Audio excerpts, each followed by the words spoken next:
ตาญิกาหนุ่มน้อยชายหญิงตั้งหลายจุผู้นายคน ปะกันวันนี้วันศุกร์ที่5 เมษายนเดือน6เหนือแฮม12ค่ำในวันนี้บ่ได้ปะกัน2ศุกร์เพราะว่าต่างผู้อำนวยการมีภารกิจไปต่างจังหวัดเมื่อวันที่22ตั้งใจจะดีว่าจะออกรายการวันที่22เพื่อจะขอบคุณพี่น้องที่ให้หอมซื้อธรรมาสถวายวัดน้ำบ่อสาวาเมื่อวันที่21หลายท่านได้ฝากผ่านบริจาคผ่านมาก็ได้พี่น้องท่านทั้งหลายแกะซองแล้วก็เอาสตางค์เปาะกันเป็นก้อนเป็นโง่แต่ซองน่ะอาตมาภาพเก็บมาเพื่อจะได้อ่านปรากฏว่าท่านผู้อำนวยการสถานีมีภารกิจและศาสนกิจต่างจังหวัดเลยบ่ได้ออกสกรรมมาแถม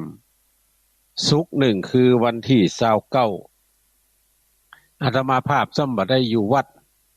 เพิ่นนิมนต์ไปเป็นประธานในการประพฤติวัดสัญญาถาสันตติกรรมปฏิบัติธรรมเพื่อพัฒนาวัดพัฒนาโรงเรียนที่บ้านมงโตนเลยบ่ได้ ออกรายการเลยยกยอดมาวันศุกร์นี้นั่งกึดใจตั้งแต่เมื่อตีสี่มาแล้วว่าเนี่ยจะได้ดีทำก่อนยาวรายการที่จะต้องประกาศก็มีนัก เลยมานั่งแม่เจ้านี่ฟังตุลุงยองไปตัวนั่งกึดไปตัวว่าทำนี่มันตัดได้เขาจะเอายาวเอาสั้นแต่ว่าการประชาสัมพันธ์เนี่ยมันตัดบ่ได้ต้องอ่านไปตามรายชื่อไม่ได้นี่มีนี่เป็นปึ๊บวะนะ ก็เลยมานั่งกึดใจว่าจะต้องประกาศก่อนที่จะเทศเพื่อให้มันสมกำผาธนาของผู้ที่หอมไปแล้วเฮายังบ่ได้ยินชื่อเฮาก็หอมไปแล้ววันนั้นน่ะหอมตุลุงแดงไปละหอมตุลุงดอยไปละ ยังบ่ได้อ่านชื่อของตุลุงดอยบางส่วนเนี่ยท่านทั้งหลายต้องทำความเข้าใจก่อนว่าท่านทั้งหลายไปหอมกันหน้างานบ่มีเวลาที่จะแกะก็เลย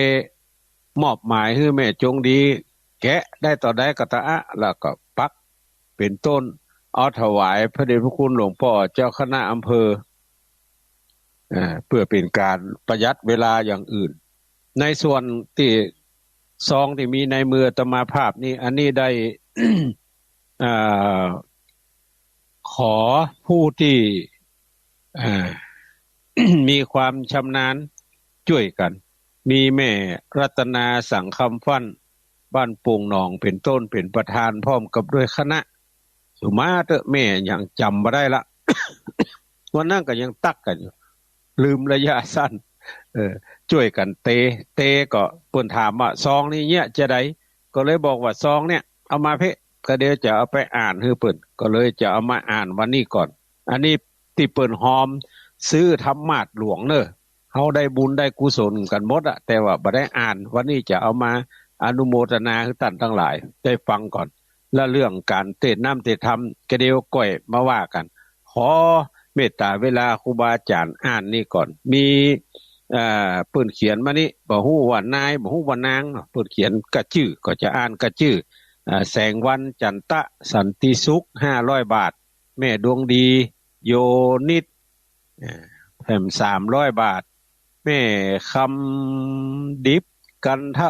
วงศ์นายนิวัฒน์แก้วพรหมทะนายอัครเดชแก้วพรหมทะสีเวียงทองเวียงปะเป้าแถม300 บาทแม่บัวแก้วแปลงจันทร์เวียงปะเป้าแถม200 บาทพ่ออุ้ยสิงแก้วแม่อุ้ยกุยปั่นสาวัฒนมงคลนี่ร่วมทำบุญปัจจัยมาแถม200 บาทแม่ชินคงคมเวียงปะเป้า160 บาทอุไล กันกองแม่อุไรกันกอง100 บาทแม่บัวผิวบุญเรืองบ้านกูแถม100 บาทจันสมอินตาสันสลีเวียงป่าเป้าแถม100 บาทแม่ทองสุขพรมสะอาดเวียงป่าเป้า100 บาทนางบัวเร็วตะอย่างตะผันบ้านโป่งหนองเวียงป่าเป้า100 บาทนางทิพวรรณจันตะวงศ์เวียงป่าเป้าแถม100 บาทนางแสงคำอ่อน100 บาทรัตนาเกี้ยวคำเวียงป่าเป้า100 บาท แม่เลือนคำแปลงแก้วจันทร์100 บาทแม่ติ๊บอาจีนะหัวเวียง100 บาทแม่ฟองจันทร์ใหม่ชมพู100 บาทนางทิพวรรณจันตะวงศ์นี่แถม100 บาทแม่เอ้ยเกี้ยวคำ100 บาทอรพินกองน้อยสังคำฟัน บ้านโป่งหนองแถม100 บาทปอดเติงแม่เลือนแก้วตะฟันบ้านโป่งหนอง100 บาทนางจันสมชัยชมพูแถม100 บาทอันนี้เป็นรายนามของผู้ที่บริจาคปัจจัยให้หอมซื้อธรรมะที่บริจาคผ่านกับผมอาตมาภาพวันนั้น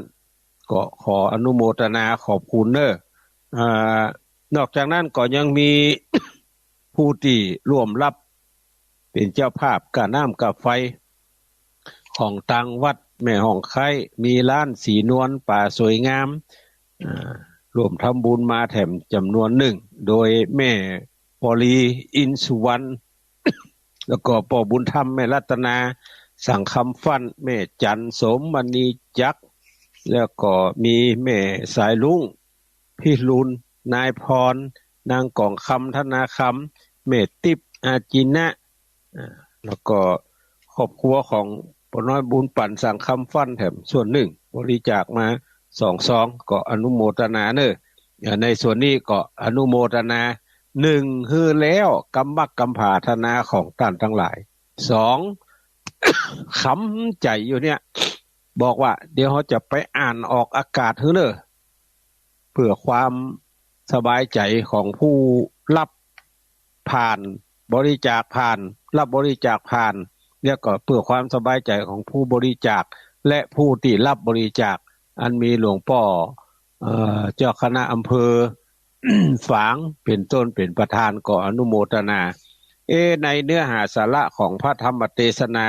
สุริยะวงศ์ไก่สอนบัดเดี๋ยวนี้มันได้ดำเนินการมาถึงผูกที่5ละท่านทั้งหลายโอ้เจ้าสุริยะวงศ์ไก่สอนฮบกันกับยักษ์เท่าผีเพศ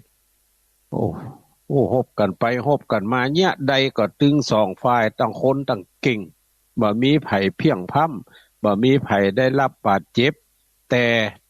ต่างฝ่ายก็ต่างอิจหนาละอาใจเพราะว่าฮบกันมาเมินพอเดือนป่ายละบ่มีไผเพียงพำบ่มีไผตายบ่มีไผนี่2 คนที่เป็นพญายักษ์กับเจ้าสุริยะวงศ์ไก่สอนแต่ลูกน้องน่ะเสี่ยงไปอยู่พึกก็สุริยะวงศ์ไก่สอนก็เลยเฮาลงไปสู่ถ้ำที่แม่เทวดาอยู่ก่อนก็เลยเหาะลงสู่ถ้ำที่แม่เทวดาอยู่มาปรึกษาหารือกันกับม้าอัศรัตนังม้ามณีตัวประเสริฐว่าเฮาจะเนี่ยจะใดเฮาสู้กันมานี่จัดหมื่นม้าก็บอกคือ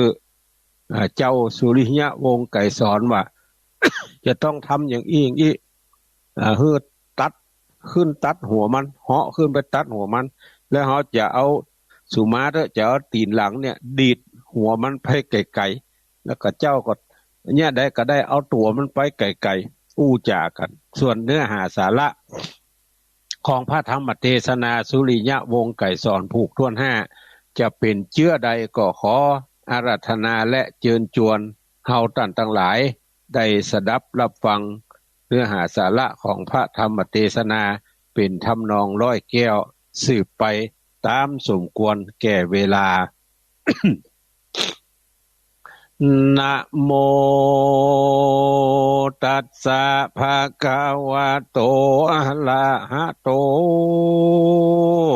สัมมาสัมพุทธัสสะ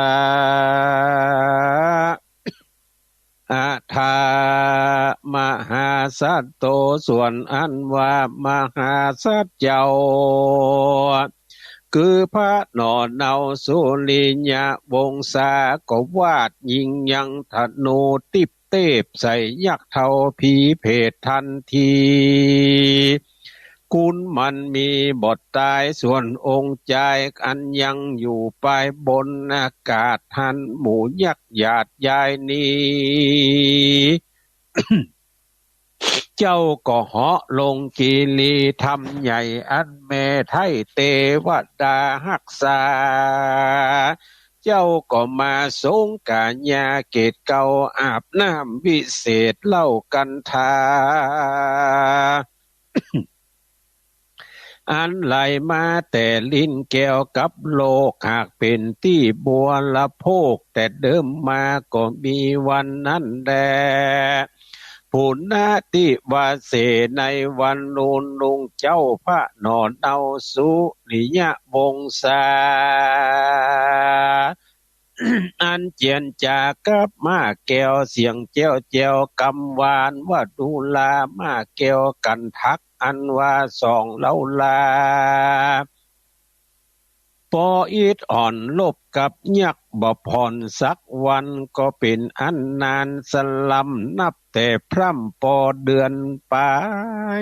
ดอยเฟือนเหลวแหลกพญายักษ์โตนวิเศษลือจาแม่นเรายิงโดยธนูก็บ่ถูกมีแต่หมู่ลูกน้องเต้าตายเราก็กลัวกรรมปาวายจักจ้องกลัวมาถูกต้องตนเราและกาเราจะกระทำสันใดจะแถมเล่าจะคือพญายักษ์เท่าเต้าตายนี่จะว่าอันอัศรัตนังส่วนมามณีตัวพาเสดจิ้งกล่าวกับหนอพุทธเลิศสุริยะวงศา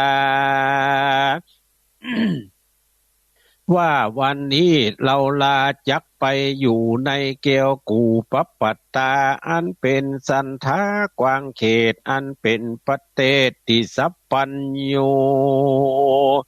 จุ่งยิงธนูเล่มวิเศษมีประเภทวัดเตทะคือถูกหัวมันวะวากเจ้าจุงสั่งวิภาคตัดหัวแห่งยักษ์ปาโลใบบาปเลี้ยวก็กำกวาดหัวไปมาพับอนาจุแห่งหนตามกำลังต้นโดยรีบส่วนข้าจักถีบหัวมันฮึกกิ้งไปปันพับควายยังคอนผียักษ์ไปตันตายเจ้าจุ้งฮือมันกิ้งผ่านผายไปพับลอดแล้วจุ้งถอดยังปืนธนูฮือยักษ์ลู่โดยรีบข้าจักถีบหัวมันตกลงยังร้อยรู้ปืนใหญ่ขอเจ้าจุ้งได้รู้นิมิตสัญญานี่เตอะว่าอันก็มีแล มหาสัตโตส่วนอันว่ามหาสัตเจ้าคือหนอเนาสุริยะวงศาจิ้งสั่งนางเทวดาตนเม่เพื่อกล่าวแต่ยักษ์ขาอันเข้ามาเป็นหมู่จักมาลักลู่ลุนลังส่วนนางเทวดาผู้แม่มีกำแผ่ไม่ทีจิ้งจากกำดีไขข่าวกับตนเบาองค์งามว่าเจ้าอย่าเข่งขามยักษ์เท่าแก่ส่วนเราตนแม่เดิมมาก็หากเป็นเทวดาอยู่กับโลกมีฤทธิ์ที่ยิ่งโยดกว่ายักษ์ทั้งหลายตั้งฝูงผีภายในโลกเจ้าอย่าเศร้าโศกโศกาขอเจ้ากุมารจุงไปลบผ่านจุงมีเตจะลาบสวัสดีแด่เตอลูกเฮย เตนะบุตตังเหตุดังอันกาถาปันธนะอันนี้นักผาเจ้าตนมีวิสัยตดงวินัยปิตกะแจงเจตตามดังพระเทศนาอันสังกัญญนาบทบอกไขออกมาแต่มัชฌิมนิกาย คือพับภายแจ้งส่องคือหันจ้องบริสุทธิ์แก่กุลบุตรนักบวชคือแจ้งโสดแก่ใจตั้งแต่แรกนั่นไปนาส่วนเจ้าหน่อฟ้าสุริยะวงศาก็ขึ้นขี่ม้ากันทักกันไปสู่เมืองยักษ์แล้วโตนหน่อแก้วใจลามก็กล่าวกำงามใจว่าดูลายักษ์ใหญ่ใจนาโตนปาลาใจบาปอันองอาจว่ามีฤทธีจ้างไปลาเวคนาเพื่อกูมาลบภาพตนราติดอยปัปปตาปเตศมึงจุ้งรู้เหตุสัญญาว่าอ่านเมื่อนั้นยักษ์ปาลาผู้โหดมันคิ้วโคดโกธาดังหัตถาจ้างลงมันยักษ์ฟังกำธนูกันกับดาบออกมาลบภาพยอยิงใส่ตนองค์อินหนอไทยไม่หักไข้ถมนาโดยปัปปตาเกิดกองปานฟ้าล่องโกลาโหน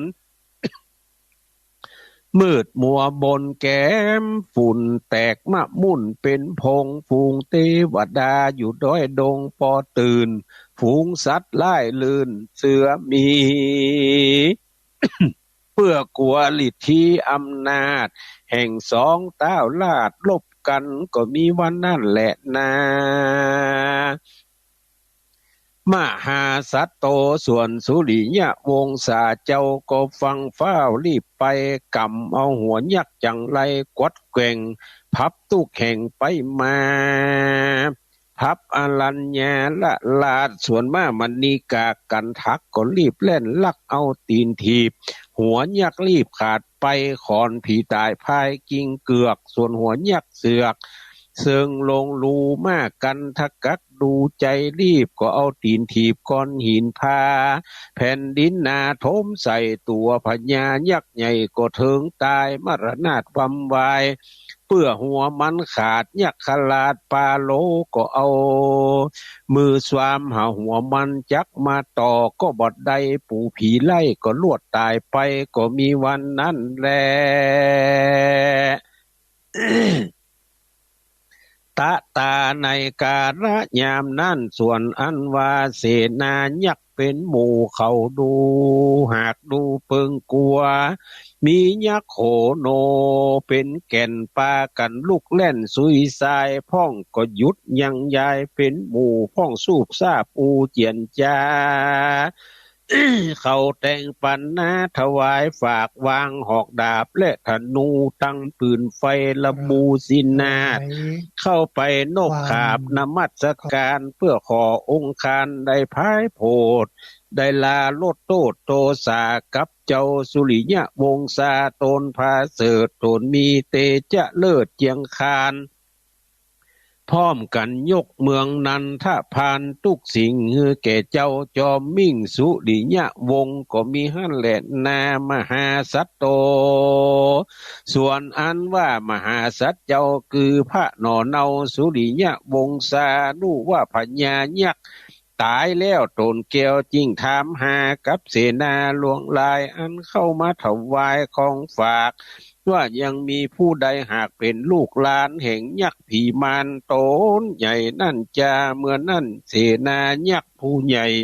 จิ้งขาบไว้ตุนสาว่าข้าเดนอโปธาตนสักสวาดข้านี่หากเป็นปวงปันร่วมลาจันตนป้อคือเป็นน้องนอพญาพรหม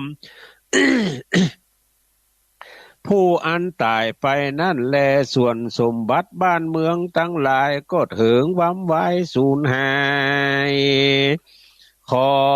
ต้านเป็นเจ้าจ้างเมืองมุนขอเจ้าโตนบุญไปเป็นเจ้าแก่ภัยเล่าปัจจาเป็นพญาสืบแตนไปแด่เตอะว่าอันเหมือนอันสุริยะวงศ์โตนบุญมากยิ่งออกปากเจียนจาว่าพญาโกลบสาใจบาปมันไปขนาบเอาแม่มารดาแห่งเรามาปางก่อนเมื่อเรายังเป็นเด็กอ่อนตาละกาอยู่กลางวันนาป่าเศร้า บัดนี้เราก็มาตวยเอายังแม่เจ้าได้แล้วจริงปาแม่แก้วไปอยู่ในธรรมกู้ดอยใหญ่สวนยักษ์บาปไล่และเสนา ป้อยเอากันมาลบภาพเราจิ้งได้คาขาดเมื่อคาคาดเมื่อมอนเราบ่อาวรเอาเมืองสังเกตจักเอาแต่แม่มันดาขอต้านจุ้งเป็นพญาแตนตีแห่งยักษ์ตนปี้ผู้ตายนั่นเด็ดเตอว่าอันกันมหาสัจเจ้ากล่าวสันนั่นแล้วก็เวีนคืนเต้นเกี่ยวนักกลาแก่โหโนเสนายักษ์ใหญ่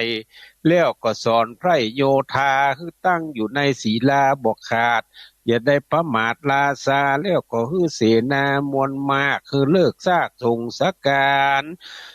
แห่งซากยักษ์ผีมารยักษ์ใหญ่ก็บัวละมวลควายพอดีจิ้งคือก่อเจดีย์วิลาศงามแต้หลากองคารตามโบราณปางก่อนบ่ฮือผ่อนประเวณี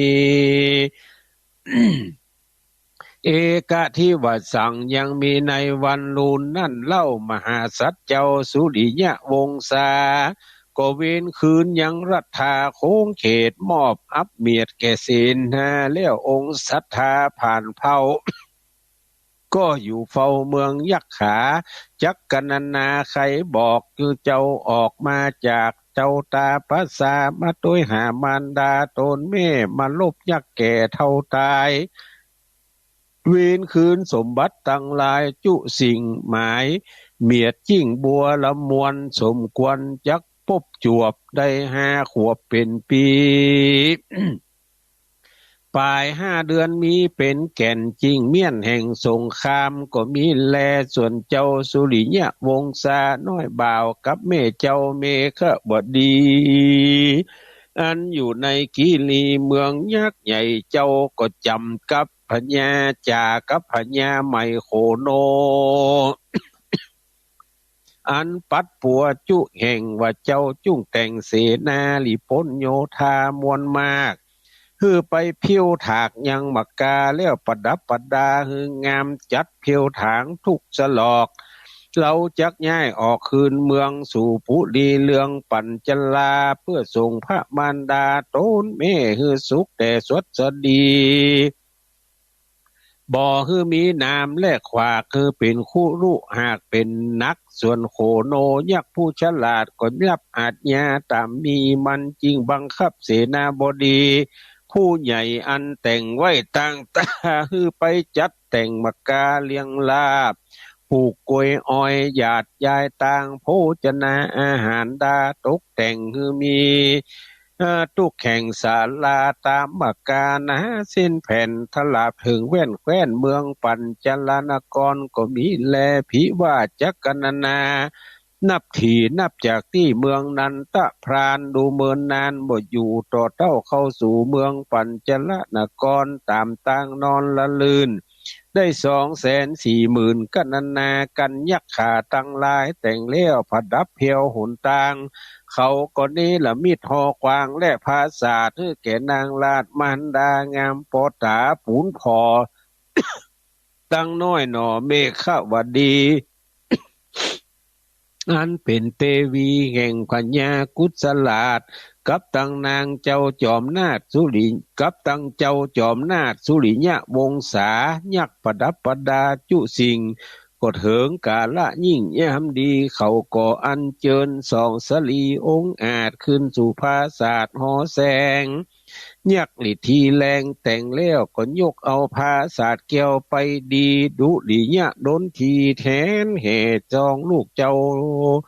เม่ออกจากเมืองนั้นทะเลืองก็มีวันนั่นแลตะมาทางปากาเซนโตสัทธาสัพปัญโยตนเป็นคู่แก่โลกไขอาโปกบาลีบทหลังมีไปแจงพระจิ้งแสงเทศนาวาตัสสะเมงกาเลโปติสัตโต เมฆวดียจะลาหุลลุยหะดังนี้เป็นตนภิกขเวดูกันลาภิกขุตั้งหลายปางเมื่อสมสายสุริยวงศาจวนเอาลาจะมารดาและอัมพะสุอัมผู้สานางแม่เลี้ยงบ่ฮือมองบนเมียงในดงดอนไปสู่เมืองปัญจละนครโตนป้อหนอเต้ากุศลาชก็คือนางน้อยนาถสุริยวงศา เอาหลีปนโยธามวลมากยักขราชเสนาเขาก็จวนกันมาแวดเฝ้ายังตนเจ้าโปที่ยานเตียวตามตั้งโดยใหญ่นับอ่านได้ว่า240,000เป็นปานเป็นว่าตามบักกาวันลัญโยตได้เดือนหนึ่งโส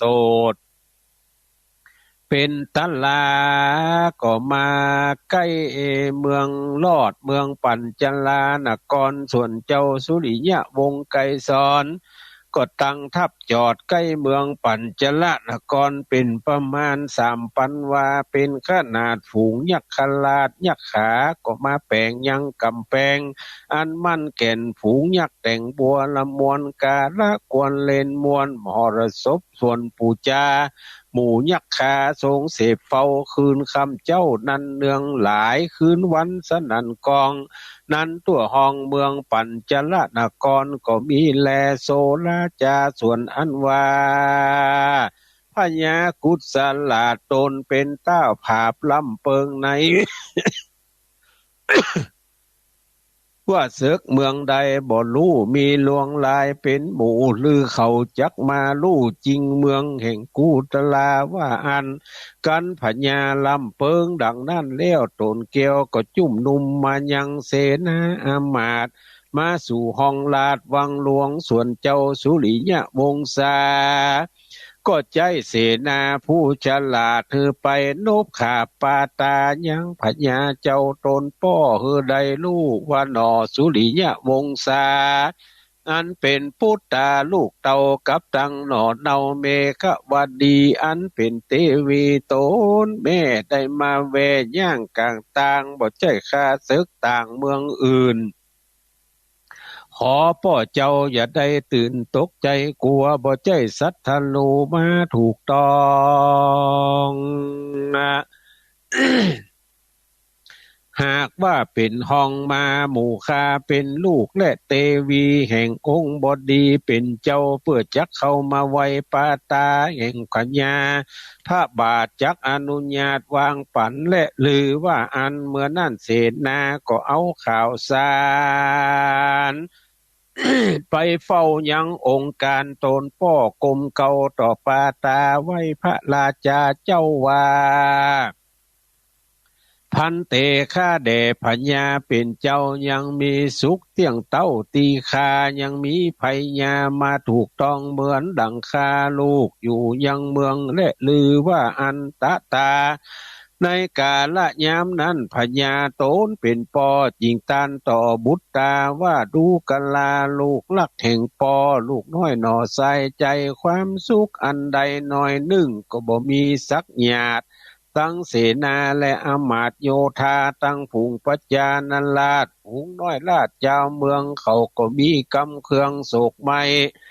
ร้องล่ำให้กู้ยิงใจจ้างมาวงวายวอดเขาก็ละตอดตนตายแม่นคนตั้งหลายหมู่เหล่าตั้งหนุ่มเท่าแล้วลามเขาก็มีใจบอกงามดังเก่าปลายหลังพ่องก็เปปังเจียนจากบ่อพิลาบอยู่สบายและนาลูกเคยดูกะลาเจ้าสุริยวงศาลูกเต้ากับตั้งหนอเนามาดา บ่ใจมรณาเสียแต่ก่อนเมื่อเขาสอนไปฟันบัดนี้ยังผันขึ้นมาผีไผมาขับไว้เอาซองแม่ลูกออกจากต่างตายนั่นจาตะตาในกาลยามนั่นส่วนเจ้าหนอดจันสุริยวงศาก็กล่าวกถาตอบถอยว่ากามอนน้อยกับพระมารดาอันตนป้อลาจาจุมลาดก็คือหมู่เพชฌฆาตเอาเป็นฟันคาเสมอตายก็ยังบ่เน่าพ่อเป็นเจ้ากับลูกคา กับข้าลูกเต้าพระมารดาก็บ่ถึงกาลละเวลาอันควรเนาจึงได้คืนเมืองเก่าปอสองย้อนแต่กรรมสองเพื่อข้าบ่ได้ความนามรณามีคนจะลาเก่เท่ามาปล่อยข้าลูกแม่คือโป้นจากไกกาตั้งสองแม่ลูกชายผู้นั่นก็ซ้ำมามัดฝูงหมู่ทหาร มัดขาดนักแก่เหลือกว่ามัดเอาสองแม่ลูกลาก็บ่ยินมายามนั่นใจไทยเจ้ายามนั่นนาตายอยู่บอดใดจริงร้องให้วานวอนวัตถุค่าขอปอนสนน้อยจุ่งปล่อยค่าตั้งหลายไปจักไปอุบายล่อเจ้าว่าค่าลูกเต้าและแม่ทั้งสองยามนั่นใจเท่าจริงปองคือถูกคือค่าแม่ลูกหนีไปตามวิสัยสู่วันออกตานจี้บอกตังไปส่วนหมู่จังไรเพชรจะขาดก็ปล่อยพ้นขาดตังตายคือผู้ฆ่าสมสายปิกก็คืนมานี่จะละนาตะตาในกาลละนั่นวันลูนมา ยามนั้นสายป้าพุ่งก็ขึ้นมาจากสุริยาลับก็ขึ้นมาจากยอดดอยกุศลาจาก็จิ้งหายโศกโศกเศร้าอยู่กับลูกเต้าและเทวีกันถึงวันดีมาลอด เจ้ายอดสุริยะวงศาและแม่มารดาแห่งเจ้าพร้อมกับปอกุศลาดเป็นเจ้าหายยังโศกเศร้าโศกานักขวละเทวีเลิศภูมิชื่อว่าเมฆวดีสมสอดกับลูกแก้วยอดสุริยะวงศาเต้าก็ฮือหามายังเสนาผู้ต่างตาตนฉลาดตั้งอมาตผู้โลหิตาตั้งวงสมิจจะเชื่อก็ว่าจักรับควรนาดเนื้อราชพุตตากับสีมารดาตนแม่เจ้า คือหายโศกเศร้าภัยญาเหตุใดปากปัดภาคนักกลาเมืองใหญ่ก็คือสู่แต่งห้างนำมายังขันใส่เกใส่ดอกขันแก้วใส่ดอกไม้ยื่นยอถวายว่าขอนิมนต์พระสมสายงามเง่กับตังพระเมเจ้าเทวีอันชื่อว่าเมฆวดีองค์อาจจุเฮเอาหัตถาลองรับยังสีบัวตองอาเขี้ยวรับเอาแล้วสันดียามนั่นผู้โลหิตาผู้ฉลาดก็จิ้งมาโอกาสถวายพรว่าขอให้เจ้าอ่อนนาน้อยหน้าตังนางเมฆลาดมาตาจุมีตีคายิ่งโยด200 โกฏเป็นแดนจุมีแดดเตอว่าอันก็มีวันนั้นแลตัดสมิงคันเนในขณะนั้นโปติสัตเยากันว่าฮับเอายังขันแล้วพระโตนเกียวโตนป้อก็มาสงเสพ สร้างเสวยเมืองดังอันนาส่วนอันว่าพ่อแห่งเจ้าก็มานะก็ทำอุศลาจาพิเทกยังนาลูกโตนและพระลิญาอันขึ้นสู่ภัยสนตะตาในกาละยามนั่นพญากุศลาตนป้อจริงตานต่อกำงามวสีบัวบานลูกเตาอันจะเข้าสู่ภัยสนเจ้าจุ่งเอาหลีปนจ้างมาฮือเป็นโยธาเก่นหานผู้หมู่จันนานหอกดาบไปเป็นกู้ราชจุคนกัวแต่ข้าศึกมาผจญผ่าเป้ได้มาลู่เอาเกลียวดอกไม้ติบมาลากลางดงนาป่าไม้กัวบ่ได้มาเป็นลูกสะใภ้อยู่หอคำเล่นนากันว่าพระนักธรรมตนองค์อาจกล่าวกำโอกาสกำงามแก่ใจลามลูกแก้วอนุญาตแล้วจุประการส่วนว่าสุริยะวงศานก็มาแต่งเข้าน้ำจุสิ่งจิ้นป่ายิ่งนาเอาขึ้นใส่กุญจลาตัวเลิศแล้วส่วนพระหนอแก้วคติยะวงศาก็ไปก้มขาปาตาพระปิตาโตนยิ่งโยดกับแม่แก้วขินมันดาแล้วก็ขึ้นขี่ม้าแก้วเลิศมงคลนำหมู่ลิปนโยธา เสด็จออกจากปาลาเวียงแก้วลาจะปัญจละนครหมู่ลิปนนองเป็นหมู่วายนาเข้าสู่ดงไผ่ก็มีวันนั้นบ่ญาจันเลนาปัญจมานิธิตาขีญาอันกล่าวเตสนายังข้าวสุดิญะวงศาอันเจ้าออกปาลากวางใหญ่รับเอานางไทยไกรสอนอันอยู่ดงดอนป่าใหญ่เจ้าหน่อไทยจักเป็นสันใดขอต้านผู้ฟังตั้งหลายฟังอดใจฟังไปผูกนาผูกทวนหาจ่าเต้านี่จ่าเต้าอีนิทิตังก็บังโกมโสมเลศสเดท่านพี่น้องศรัทธาพุทธบริษัททั้งหลายก็ได้ฟังพระธรรมเทศนาสุริยะวงศ์ไก่สอนผูกทวนห้าอันกับผมอาตมาภาพประคับประคองเสียงตั้งแต่ต้นจนจบพระธรรมเทศนาไอพ่องอิดพ่องเทศนาก็หวังว่าจะฮื้อได้ถูกตำนองกองธรรมฮื้อมันบัวละมวนเป็นอีแล้วใจแก่ศรัทธาทั้งหลายเป็นบุญเป็นกุศลแต่เฮาทั้งหลายแต่ก็ ติดวัดติดไอมาเป็นเวลาเมินเพราะว่ามันถ้าจะอู้ไปแล้วก็ในการถลงเปียทิโลกาลอย่างเฮาตั้นทั้งหลายเนี่ยมันบ่ฮู้ว่าจะเนี่ยจะใดอากาศมันบ่เหมือนกันมาเดียวร้อนก็เดียวหนาวมาให้บดีฝนอ้อยวันหนึ่งเนี่ยมีจะเป็น2-3 ฤดู แต่ก็บ่ฮู้ว่าอากาศจะเป็นแบบนี้ไปแห่งสักหมื่นหมอกใดเพราะว่าวันของเฮาตั้นทั้งหลายก็เดียวพอไปดังดอยปิ่งลึงออกไปแห่งสักบ่ถึงกิโลพอไปแถมปรากฏว่ามืดกระลึบทึบถือบ้านเมืองเฮานี่มันจะเป็นจะใด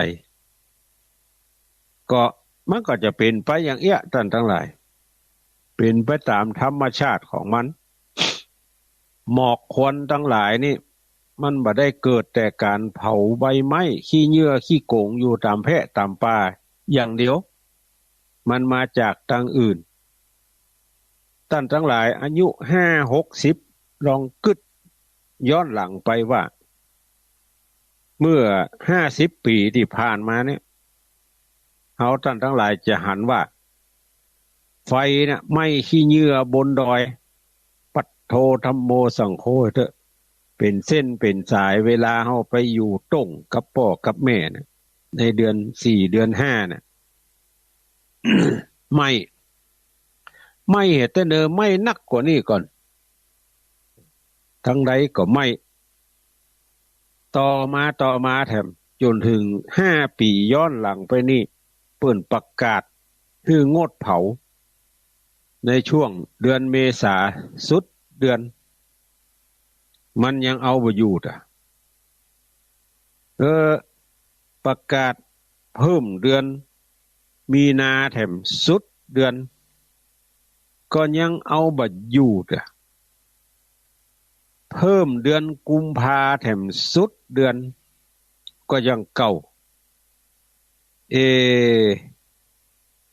แล้วจะเนี่ยจะได้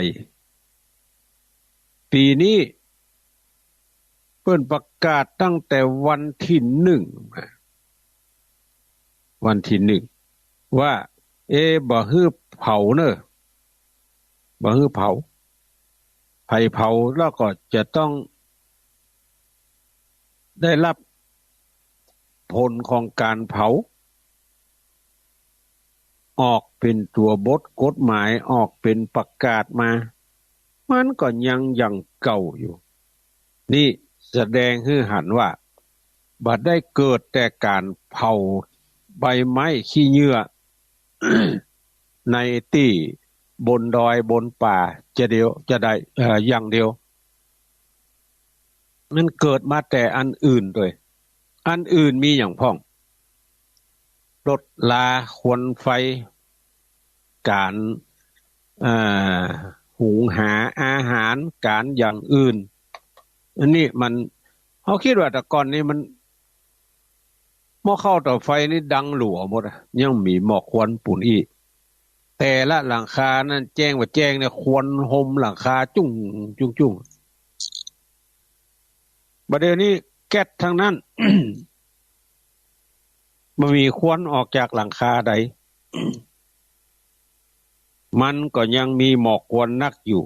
เพราะว่าโลกมันเปลี่ยนแปลงไปแล้วจะให้มันปิกไปเหมือนเก่านี่มันปิกไปบ่ได้ละในเมื่อมันปิกไปเหมือนเก่าบ่ได้เฮาอย่างเงี้ยอย่าได้ต้องอยู่กับมันให้ได้อยู่กับมันให้ได้เนี่ยใดอยู่กับมันให้ได้ก็คือทำใจฮะบ่ถ้าไปจมบ่ถ้าไปอันอย่างนักมันนะคนนักล่ำเหลืออีตายอ่ะก็จะตายก็ตายไป จะอยู่ก็อยู่ไปเพราะว่าเฮาอยู่กับมันคือได้ถ้าทำใจเนี่ยสบายสบายมันต้องไปคิดอย่างนักเฮาลองพอเตียวตางอ่ะรถมาบึ้งขี้ฝุ่นนี่มันนักสมอใดมันเป็นตาเฮาตั้นทั้งหลายไปฝืนธรรมชาติเพิ่นบัดนี้ธรรมชาติจะลงโทษเฮาตั้นทั้งหลายแล้วเพราะผลการไปฝืนธรรมชาติการฝืนธรรมชาตินี่มันลำบากหลายฝ่ายดังนั้นเฮาจะเนี่ยจะใดก็ที่จะอยู่กับมันให้ได้ก็ต้องอยู่ไปจะเอะตั้นทั้งหลายบ่สบายก็ไปหาหมอฮะเพิ่นฮื้อยาอย่างมาก็กินตามนั้นเหียบ่ไหวอ่ะทุกเจ้าฟังคำหมอไตรู้หมดก็บ่ทันกินอ่ะ ก็ต้องกินอ่ะเพราะเฮากลัวไตรู้โลเฮายังกินอยู่ก็ได้ไตเฮารู้แท้ก็บ่ทันกินอ่ะยาโอ๊ตเอาไปเอะบีบให้พ่องนวดให้พ่องคือมันหายไปเจานั้นสิ่งทั้งหลายแล้วเนี่ยท่านทั้งหลายเขาจะเนี่ยจะใดคืออยู่กับมันคือใดต้องทำใจตัวเก่าพิจารณาไปตามหลักของธรรมชาติว่าคนเฮามีเกิดมีแก่มีเจ็บมีตายอันนี้ก็อย่างเดียวกันเมื่อมันเกิดได้มันก็ต้องหายได้บรรเทาได้บางพ้องนี่จมเทศบาลนะมีรถน้ำบัดได้ยังเอามาหดตามถนนพ้องมันหดได้นะเอาเงินไหนมาซื้อน้ำมันมาได้ตั้งไว้ มันได้ตั้งไว้ก็ยังมาตั้งไว้เหียก่อนตั้งการน้ำมันไว้นักก็เดียวอันอื่นมันจะวิทย์มั้งเพราะเงินมันมีจำกัด100 บาทเนี่ยต้องแบ่งไปหั่นน้อยนี่น้อยหั่นน้อยนี่น้อยโอ้กว่ามันจะลงตัวนี่ยากดังนั้นก็คือท่านทั้งหลายอดเอาอยู่กับมันให้ได้ก็จะได้ประกาศประชาสัมพันธ์ในช่วงเนี้ยท่านทั้งหลายได้ฟังว่าวันที่8เนี่ยขอเชิญท่านทั้งหลายอยู่ตึงเชียงใหม่ละปูนลำปาง8จังหวัดภาคเหนือเนี่ยไปร่วมงานอายุวัฒนมงคลถ้าจำบ่ผิดน่าจะ55 ปีของท่านพระครูเจ้าคณะอำเภอวังเหนือที่วัดบรรพตสถิตอำเภอเมืองจังหวัดลำปางเพิ่นจะจัดให้มีการสืบโหราจาตาในวันที่8สืบโหราจาตาในวันที่8ช่วงเจ้าเป็นพิธีอายุวัฒนมงคลของท่านพระมหานพดลสุวรรณเมธีเจ้าคณะอำเภอวังเหนือลูกศิษย์ลูกหาเพิ่นจะได้จัดงานทำบุญอายุวัฒนมงคลในวันที่8ช่วงเจ้าผู้อำนวยการสถานีวิทยุคลื่นสีขาวก็เลยหันว่าเฮาลวดจัดงานประเพณีดำหัวสุมากาละวะพระนักจัดรายการที่วัดบรรพตสถิตในเวลาบ่ายก็จึงเชิญชวน มวลบรรดาพี่น้องศรัทธาทั้งหลายได้ยินกับเสียง อันนี้เสียงตุลุงแดงอันนี้เสียงตุลุงดอยอันนี้เสียงตุลุงยองอันนี้เสียงตั้นมหาตัวนี้อันนี้เสียงพ่อครูตัวนี้บ่ได้หันตัวแต้กำเตือกูจะไปพอกับมอยนะไปได้เนื้อท่านทั้งหลายไปตั้งแต่เมืองง่ายไปแล้วก็ได้ยินเสียงกับเพิ่นจะประกาศประชาสัมพันธ์ก็ไปอู้พระจ่าว่าอันเนี้ยกะทุเจ้าตัวเนี้ยข้าก็ฟังเนอะฟังตลอดแต่ว่าบ่ได้โทรหาบ่จ้างบ่จ้างใจโทรศัพท์พ่องละออนมือใจพ่องบ่มีพ่องก็ว่าไปตามนั้นได้มาหันตัวแท้ตัวจริงวันนี้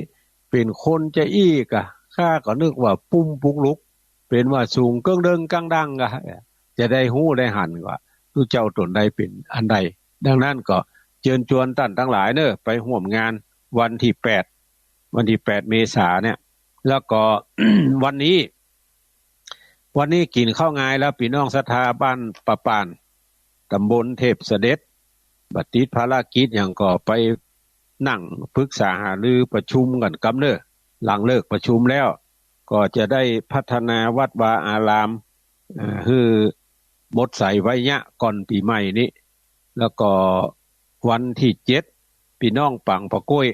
ไปช่วยกันพัฒนาวัดฟ้ามุ้ยแล้วก็ติปาจ้าโดยแล้วก็วันที่10พี่น้องบ้านเปียนไปช่วยกันพัฒนาวัดไปนั่งอูจากันกำแล้วก็วันที่20นี่งานพิธีพุทธาภิเษกพระพุทธรูปในถ้าจำบ่ผิดน่าจะเป็นอุโบสถของวัดฝ่ายหินเพิ่นจะทำพิธีพุทธาภิเษกแล้วก็วันที่21เป็นงานประเพณีส่งน้ำอัฐิของครูบาโสภาปฐมสังฆราชาในจังหวัดเชียงใหม่ดังนั้นก็เชิญชวนท่านทั้งหลายไปร่วมกินหอมตาลด้วยกันเด้อต่อไปจะเปิดสายละ0817964608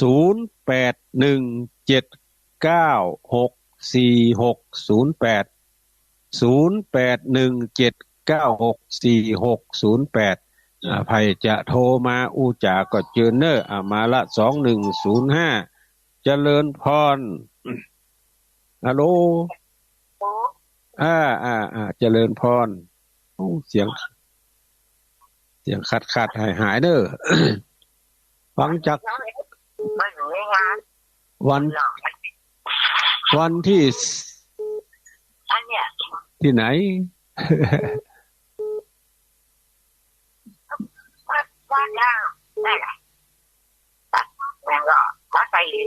วัดไฟหินป่าเวนิชกูวันที่21วันที่20เมื่อคืนเพิ่นจะอบรมสมโพธิสูตรมนต์ตันอันนี้อยากเป็นจักรู้เป็นจักรู้บัดได้ยินที่เฮ้ย เป็นลงลังสายต่อไปหลุดไปเหียเอาไหม ปนานแค่กันนี่เอาใหม่4116เจริญพรเจริญพรเบียงป่าเป้าได้ยินชัดเจนเนาะเจริญพรเจริญพรเจริญพรเจริญพร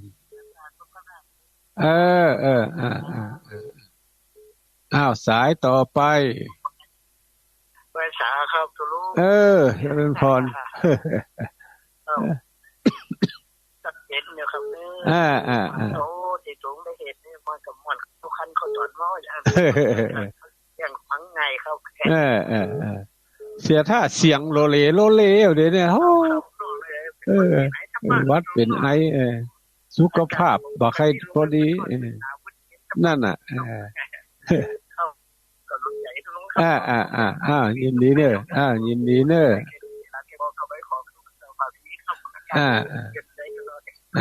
ยินดีเนอะสายต่อไปเจริญพร เจริญพรเจริญพรคำนวณมาดินดำตำบลเจริญพรดินดำยินชัดเจนดีเนาะเจ้าชัดเจนดีอันพระครู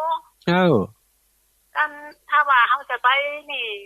เงินห้องได้โอนบันเอเปินแบบนี้โอนตาก่อนเลยที่บรรพตสถิตกันแม่นมีปุ่น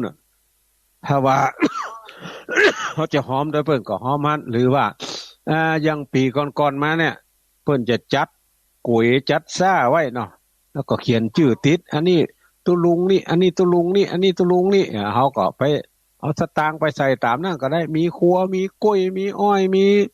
อย่างในสวนเฮาผักกาดผักจีอย่างก็แปลงไปเป็นมัดเอาไปใส่เอกใส่ได้ต่อได้ก็ต่ออันเป็นหยัง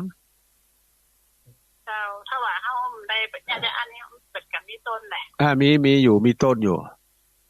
เจ้าก็บ่ได้เกิน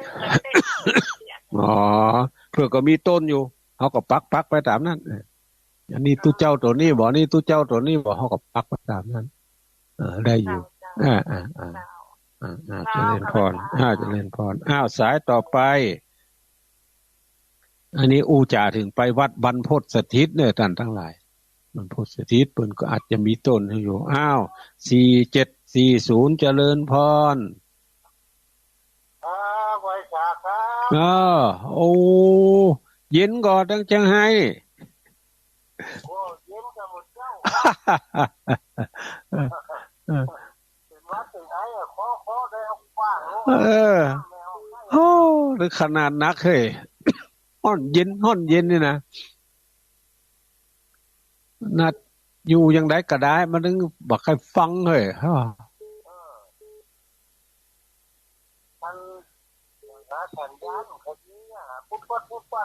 น่ะมันเป็นพับแป๊บอย่างห้วยมันอยู่ที่อากาศเนี่ยสัญญาณมันเลยพับแป๊บ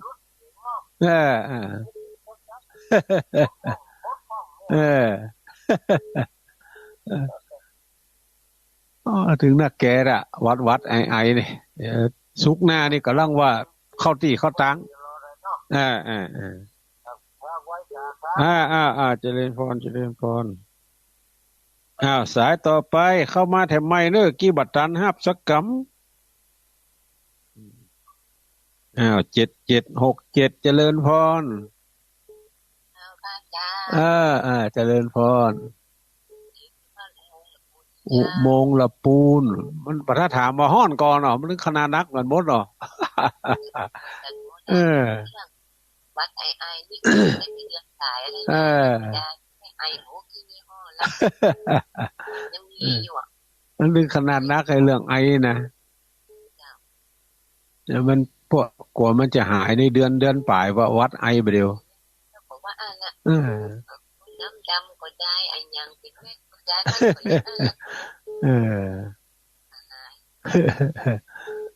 มันขึ้นไปเห็นนะเจ้ายินดีเนอะสายต่อไปเข้ามาแถมใหม่ตะกี้บัตรตันนะครับสักกำ2105เจริญพร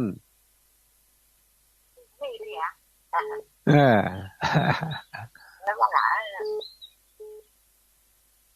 อาจารย์สมัครตัวจะเป็นพระครู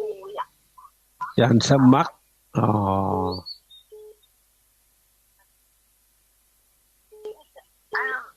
เป็นวัดเป็นไอ้นะนั่นเนี่ยว่าอะไรโยล่ะขนาด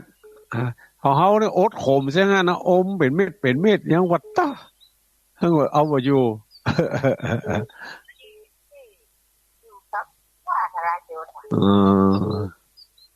นี่อมเป็นเม็ดกินกำสองเม็ดหรือว่าได้เลย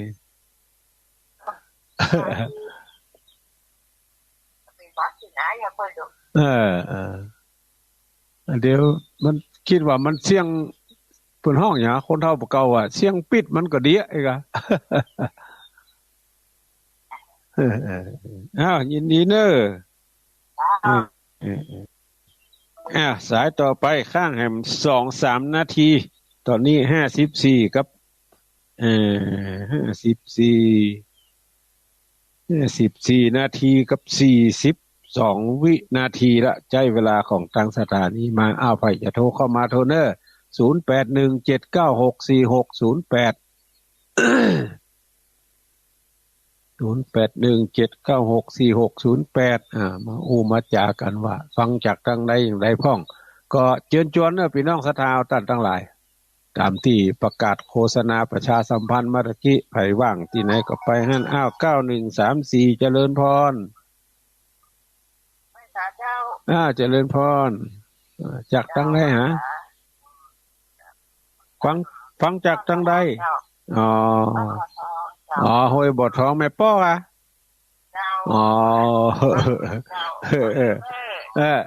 ยินดีเนอะเรียนพร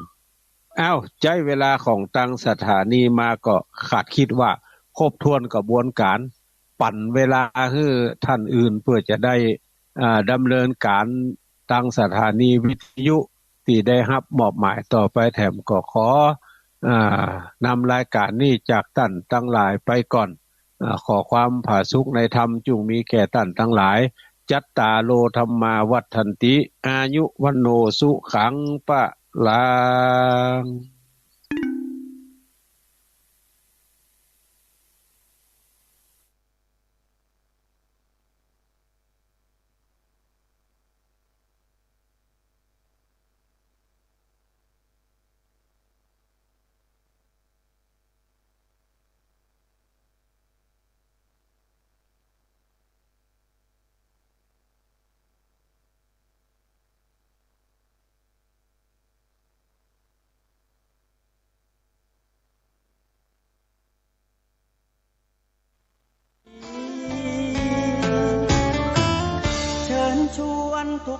ขอเชิญผู้ใจบุญ